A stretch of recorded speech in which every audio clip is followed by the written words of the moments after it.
Okay, looks like we're on. YouTube says the township's live streaming. Just give Vince a chance to come back. You're live. You're on? You're live. Yeah, I was just waiting for Vince to come back. Unless he's staying on the township log on. Oh yeah, no, I'm here. Just get started. I'll be right back. Sorry. Get started? Yes. Okay.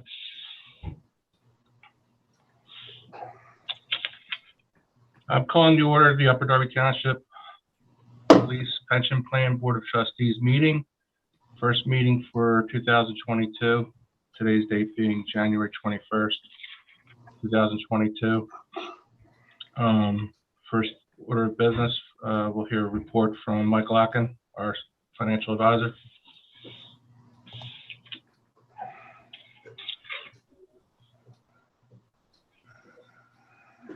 You guys see my screen now? Yes, sir. Okay. So 2021, the plan was up 13.24%. Again, rewarded pretty significantly for leaning towards equities versus bonds and cash. We continued with the 70-30 mix. The stock portfolio for the year was up about 19.86% in relationship to the all world equity index, which was up about 18.65. You could see that we were absolutely rewarded for leaning more towards equities than stocks. And we've taken a larger tilt than most public pension plans. So the biggest decision made last year was leaning towards equities when the bond market was down about 1.61 for the year. Most retail investors were shocked that they didn't realize bonds can actually lose money. With interest rate movement upward, we saw a lot of pressure on the bond market. So the overall bond market was down 1.61. Our bond portfolio was up 0.06. That was mainly due to the strategic decisions that we made to significantly lower the duration. Therefore, when interest rates went up, we weren't impacted as dramatically as the overall bond market. And the bond market is harder to beat than the stock market. To beat it by over 1.6% is pretty significant. And again, on the equity side, when we're up 19.86%, the over performance over the all world index came from two spots, a lighter allocation to international stocks and a continual rebalancing when you had growth and value flip-flopping back and forth. Remember, we're always buying asset classes cheap, selling asset classes high. And normally that'll take a bit of time before we look smart. But this year it was so volatile that growth was winning in the beginning of 2021, and then or value was winning in the beginning of 2021, and then growth started winning. So we were able to be investment shoppers, and that worked out pretty well. So overall, up 13.24% so far this year. Since inception, up 9.12%. That's almost full stock market performance dating back to 2011. Going forward, we're seeing a lot of volatility. We did make changes recently in the portfolio by rebalancing, but we also are leaning more towards higher yield and more inflation protection by leaning towards longer term tips. So we did extend the duration a little bit. The thought process there is eventually, maybe mid-year, the supply will meet the demand, hopefully when COVID subsides a little bit, and we'll see less pressure on inflation. So we feel we're already set to try to lessen the impact of the continuing inflation pressures. And we still believe equities are going to outperform bonds, so that we'll be rewarded again for leaning more towards stocks versus bonds and cash. So we've already made those strategic changes in the allocation for what we're going to try to take advantage in 2022.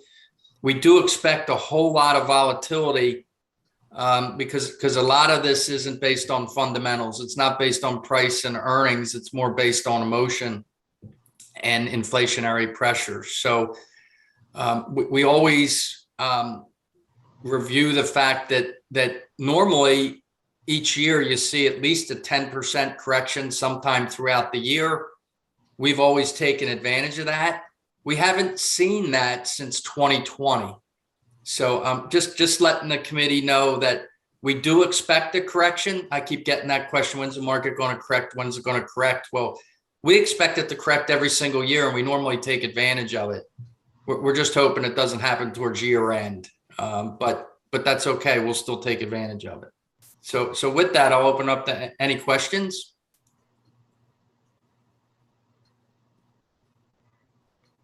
Anyone have questions for Mike?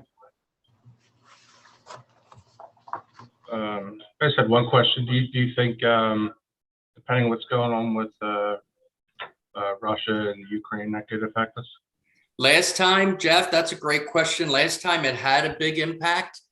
It did make the market correct by more than 10%. Last time you had this same occurrence. We did benefit from it because we had a meeting during that period of time, and I told you guys we were going to rebalance. But that would be something that would cause probably a pretty significant correction. No.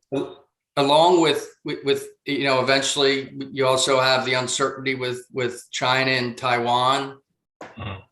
We have the Fed tapering and raising interest rates. So there's a lot of things out there that could cause some short-term volatility. But the good news is our process is so efficient, we're going to take advantage of it. It might take a little while before we look smart, but historically, we've always taken advantage of those downturns.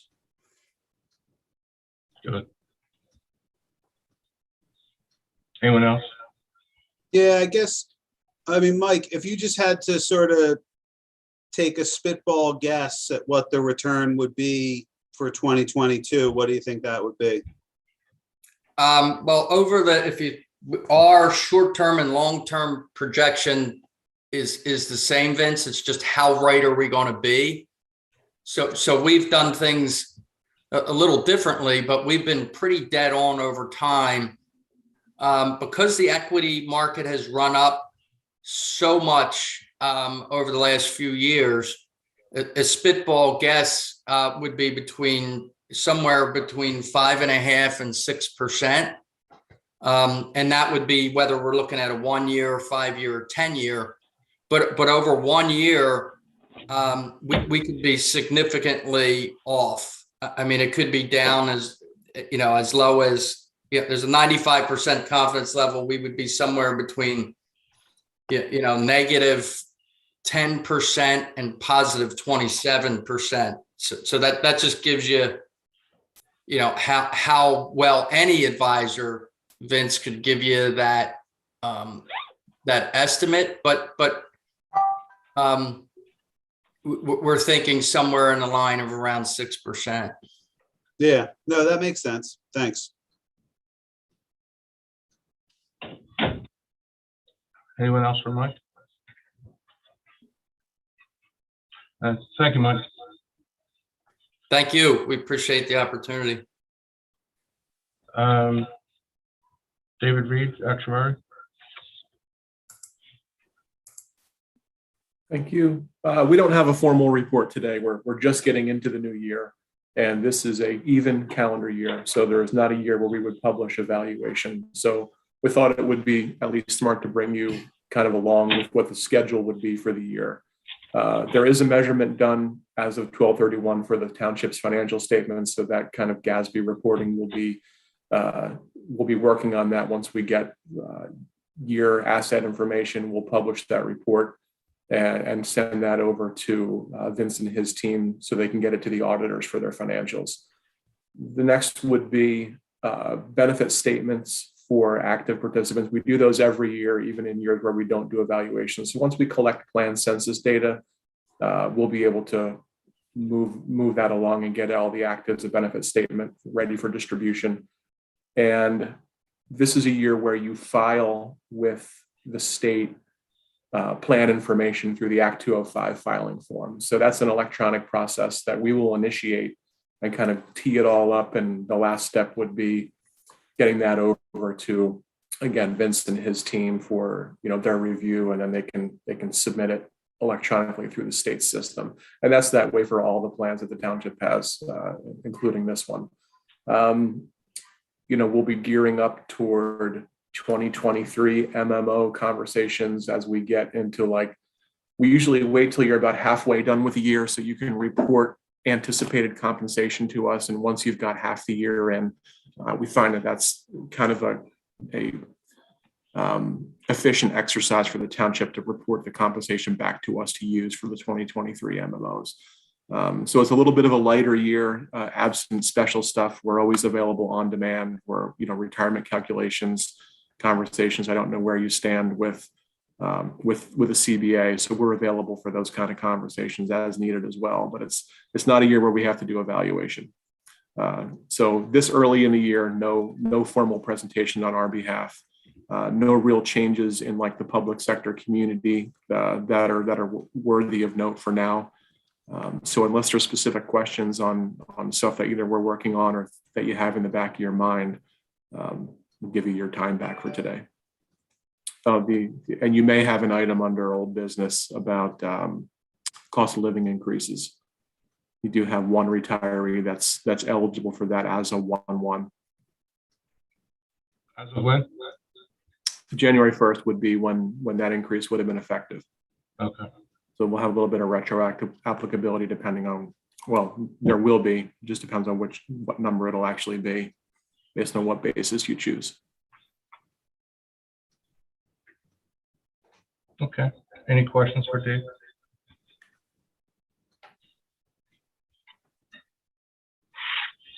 Okay.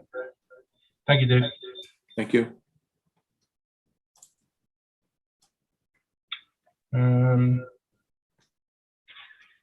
So just going by the agenda, I don't know if I'm in the right order or not, but I have approval for payment.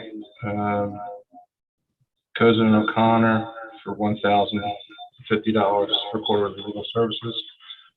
CBIZ retirement plan services, $3,500. And this invoice is outstanding, and it's my fault that it's late. CBIZ invoice for $4,500 from 2021. And lastly, I have Lightsol and Economidus PC invoice for $600 from last year for preparation for audit.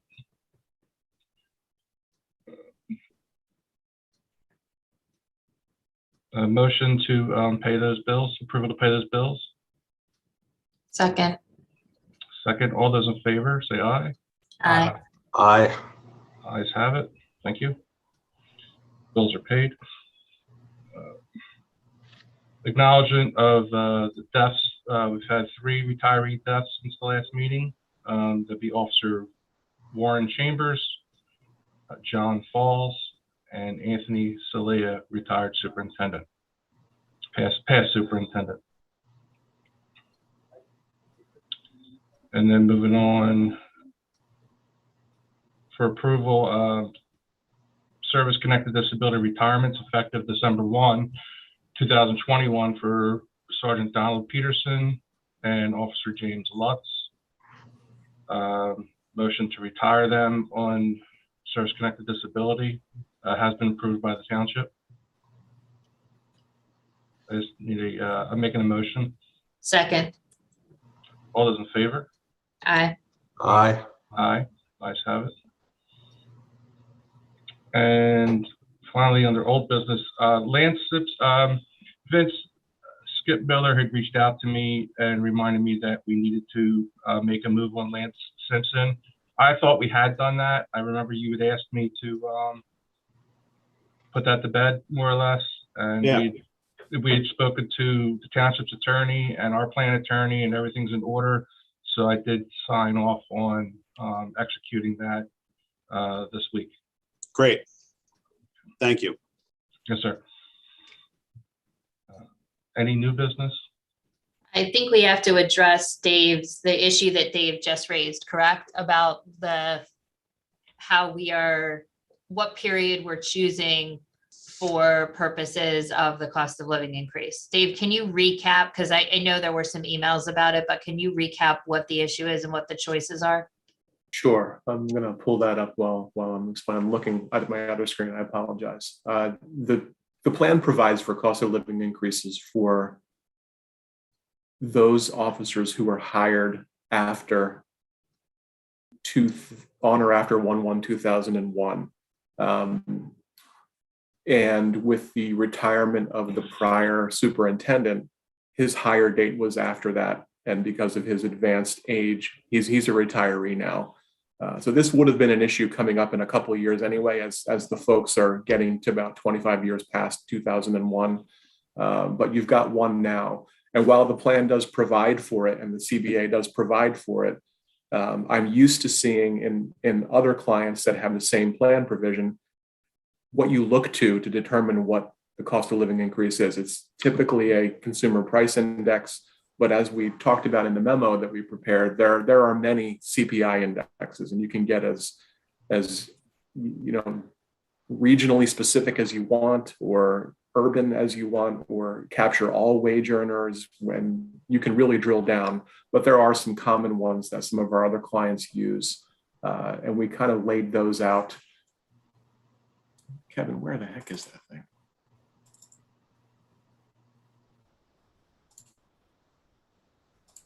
I should have it right in front of me. I can send you a link real quick if you.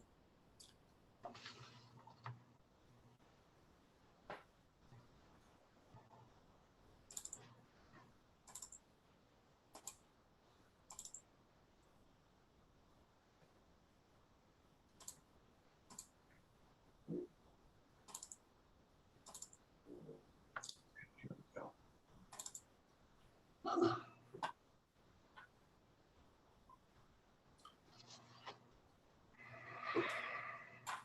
I'll share this, just one moment. Is this something you want me to share on screen? I think that would probably be helpful for everyone to see it. Can you see that? Yes. Is that better? Yeah. Okay. Again, I'm going to look away. I've got it on a larger screen. A little bit easier for me to talk to.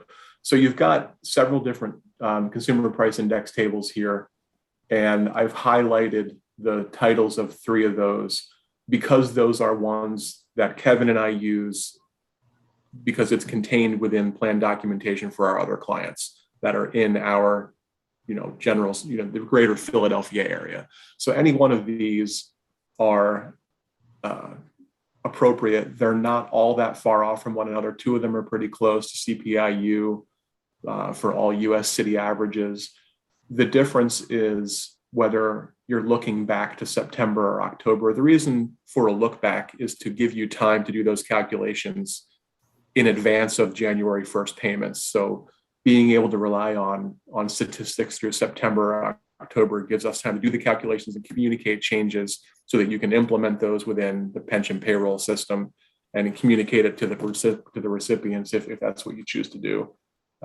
So any of these are appropriate. I would also note that the COLA provision is not perpetual, meaning it doesn't go on for as long as someone lives. There is a cap on how much of an increase you can get under Act 600. So these are typically retirees. Folks hired 1/1/2001 or later are at 50% of compensation as a superannuation benefit. The CPI would limit them to get up to where the pre-2001 plan participants are, which I think is 62% of pay. So you can get, I guess, what's that, 30%? Not quite a 30% increase. So although some of these may look like they're higher increases than others, you're eventually going to get to the same number. It's just a matter of when you get there.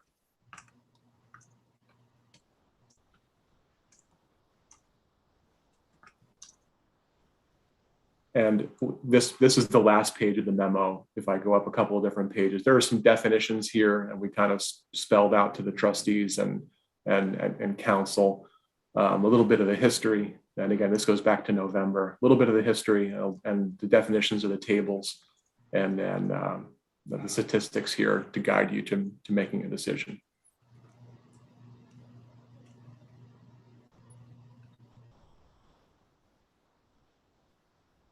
Any Jeff, questions I can answer?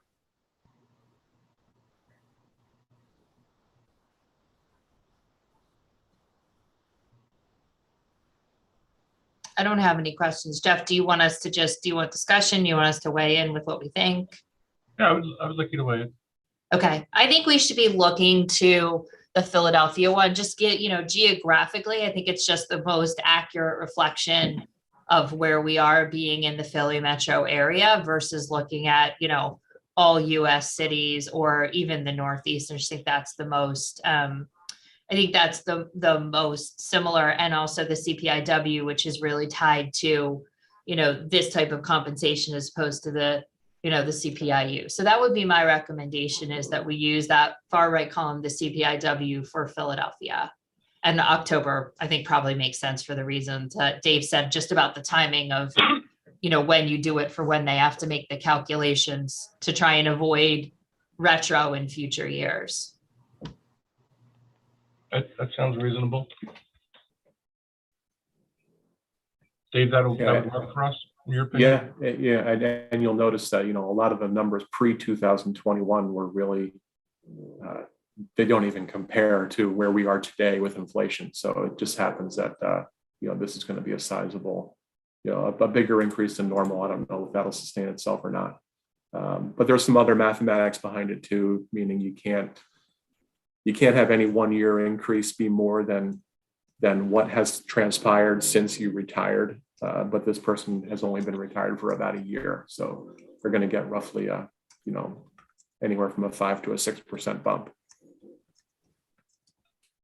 Okay. But they would have gotten there eventually anyway. Again, it's just a matter of timing, not if. Anyone else? What do you need us to do, Dave? I would encourage either document this through the minutes or whether I don't know that this is at the level of having to do an ordinance because it's already in the plan, but maybe some kind of an administrative memo for your documentation and ours of what the basis is for calculating cost of living increases. Should it be a resolution? What's the best way? You could do it either way. I mean, I could do it as a resolution to pass around, or some kind of memo that you could put in the minutes today, and then we could do a memo that you could then approve next meeting. Either way is fine with me. And when we do get to finalizing and rewriting the plan, I'll put that in the actual plan document as well. I like it.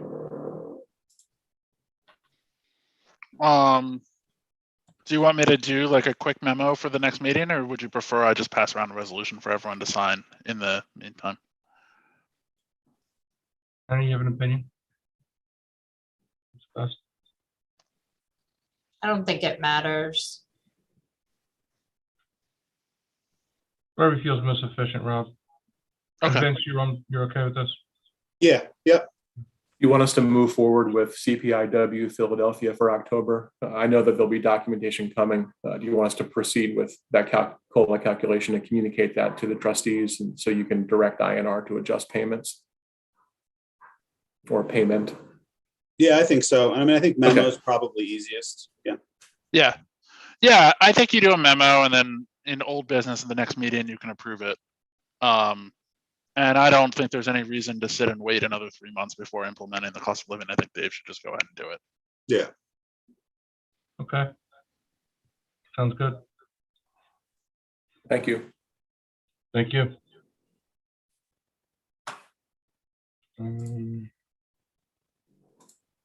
Any other old business? Or new? Yeah, I've got one or two quick ones for new business.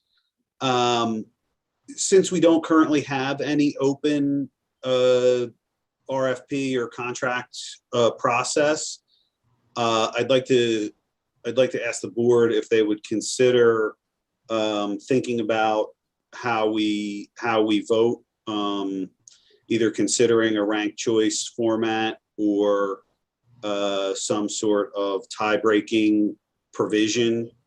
I mean, I know that we had discussed it during the last process, but it sort of wasn't quite appropriate while there was an ongoing process. But since we have some running room here and no open issues, and I don't know that it has to be done today, I just wanted to sort of ask the board to consider that.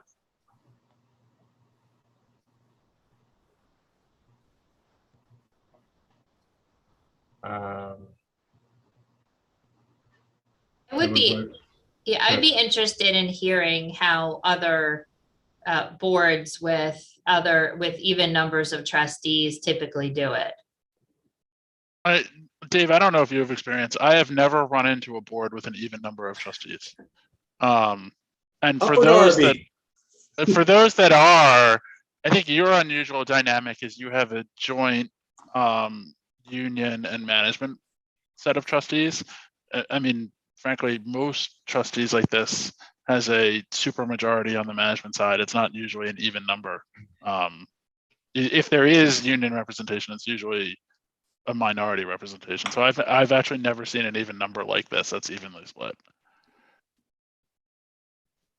Yeah, no, and in all sincerity, I mean, I'd be happy to participate in some research to see if we could find an example. But I do think having some mechanism in place would be helpful.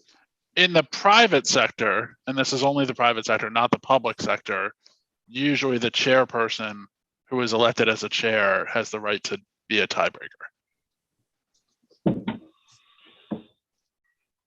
Is that so Rob, are you talking about like in a Taft-Hartley plan? No, in a private sector non-union plan, if there's just a committee responsible for the plan. That's why I was clear, like a private sector non-union setting.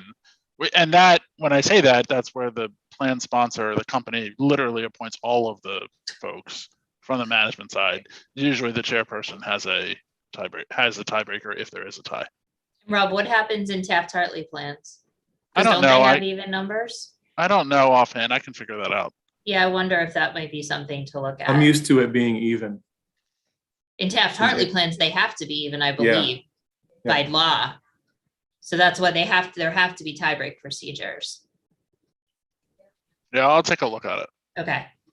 That might be something to just to give us a place. I mean, obviously, if the township were to address the even number through bargaining, that would be a different issue. But while it is not, right. Yeah, I agree. It's helpful to have some methodology and maybe looking to Taft-Hartley would give us some idea. Okay. And I mean, I know it's obviously not applicable, but like in the Upper Darby Home Rule Charter, if there's a tie at council, the mayor breaks a tie at council. So what do we think? Maybe we look into Taft-Hartley and revisit at the next meeting, or? Yeah, that would be my recommendation. I will have to consult with the FOP rep, because last time I discussed this, I was reminded that the CBA defines that the FOP, the union bargaining unit, gets 2 members, the township gets 2 members to purposely keep the voting equal. Yeah, well, I think, and that's part of the reason for ranked choice, right? Because ranked choice honors the language of the CBA, where each trustee would have an equal vote, but it would still have the effect of potentially being able to break a tie. I mean, honestly, ranked choice voting doesn't necessarily solve the problem. With an even number of trustees, you could still come out with a tie in ranked choice voting. It just reduces the probability. Yeah. It just reduces the probability of a tie. So honestly, I think for the reason that Jeff just said, ranked choice voting might actually hold up to CBA scrutiny better than even a chairperson breaking the tie, or the CAO breaking the tie, or the secretary breaking a tie. Like anything that would involve someone who isn't a trustee, or because the chairperson could be from the police department, could be from management, could be employee or management, depending on the given board, right? So their vote would be weighted extra and not honor the equal language of the CBA, as opposed to ranked choice, where each of the 4 trustees would still have an equal say. It would just lower the probability of a tie. Yeah, that would help for RFPs and things like that. You're going to have as many ties for yes, no questions as you are for RFPs. No, that's a good point. Yeah, like is someone disabled, or are they not disabled, or should they get a service increment, or should they not? Right. So ranked choice doesn't necessarily help you there. No. Yeah, my recollection vaguely, and Rob can look into this, is that there within the Taft-Hartley regulations that there's actually like external procedures to resolve if you've got a tie that can't be worked out in a Taft-Hartley, that there is like a process, and it's not just someone resolving it. Like, I think there's actually a process to get a neutral, Like an arbitrator. I think there's something, I forget exactly what it is, and you can look at it, Interesting. but I think that is the, so if there is a big enough issue that needs to be a tie break, that there is a process to resolve it. And it seems like that might be, what best honors it, because if it's modeled on this idea of having equal votes, which Taft-Hartley requires, but you need to have some way to do it, because otherwise things could just be frozen and no decisions get made. Right. Because I mean, it's in a circumstance where a choice needs to be made. You can't just have equal votes with no way to do it. Sometimes status quo is not working for the benefit of the plan, or it's not even an option. Right, sure. But the only tiebreaker we have in place right now is if it is someone can then take it to the Court of Common Pleas to force a decision. I don't know. Are you suggesting, Jeff, that's a tiebreak that's in the plan document? Well, that's the few times that the trustees have been deadlocked, where it's 2-2 and someone is demanding action there, and it couldn't happen. They have taken it to the Court of Common Pleas for a decision. Yeah, I mean, that's not the trial. Both the trustees need a tiebreak, not somebody Gotcha. filing a lawsuit. Mm-hmm. Because that doesn't resolve if it's something that's a trustee matter. That's an external question. But like, if we needed to, I mean, even suppose a situation where there was like an RFP question where the existing contract couldn't continue for some reason. Suppose there was the person who had the current contract didn't bid, or something like that, where you couldn't just continue it and you still had a dispute, right? Like, there's no, there's maybe situations where just saying, well, we'll just leave things as they are, maybe either impossible or a breach of our fiduciary duty. And there's nobody it's not like an individual who's going to go sue for benefits, like, something like that. So I think we need a tiebreak procedure to be in place.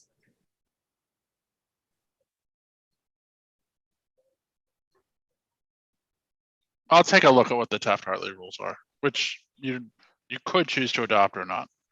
Okay. But it would be good to know what those were. Yeah, no, I think this is a good discussion that we just had. And I think if we do some research and have it sort of on the agenda to revisit the research and discussion next meeting, that's a good step. The other one that I had, partially because it came up today, I guess it's potentially somewhat related to this, is the plan auditor, I think is another service that we probably haven't looked at in a while. The township has moved to a new auditor to take a fresh look at our policies, procedures, books, et cetera. I mean, does anybody who's been with the board a while remember the last time we looked at the auditor, or how long Lightsall and Economides has been the auditor of the plan? Vince, I can't remember. I think they've had it for the last 11 years I've been on. So we have not visited it in my recollection. Okay. I mean, you know, the funny thing is, I think a lot of people, I mean, this group is pretty sophisticated, but like a lot of people think the auditor, I mean, the auditor is really just making sure that your policies and procedures are correct, like not actually auditing the sort of actions or monies per se. And, you know, we've got a relatively new solicitor. We have some new board members. It sounds like it's been a while. You know, we certainly have, we went through an interview process at the township to select our auditor. I don't know if there's benefit to having them be the same or different, or how the board, you know, would want to handle it. And I don't know that there's been an issue. It's just an issue that I wanted to raise, given that, you know, they've been with the plan for a long time, and might be good to take a fresh look. I'm not opposed to that if your trustees want to consider it and maybe make a motion. Yeah, I think that makes sense. It's always good to look at service providers periodically. I think it's a best practice, and, you know, sometimes Sure. you can, I mean, it certainly doesn't hurt for making sure that what you're paying is competitive.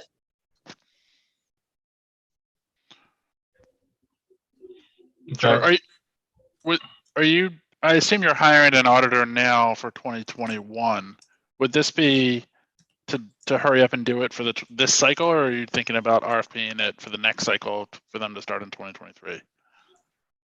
In 2023 for the 2022 plan year? Vince? Yeah, I mean, I don't think we need to rush necessarily, but yeah. I think that would give you some time, right? Like I could write up an RFP for you to approve and publish after the next meeting, and that would give you some runway. That's my 2 cents. Does that sound good? That makes sense to me. Okay.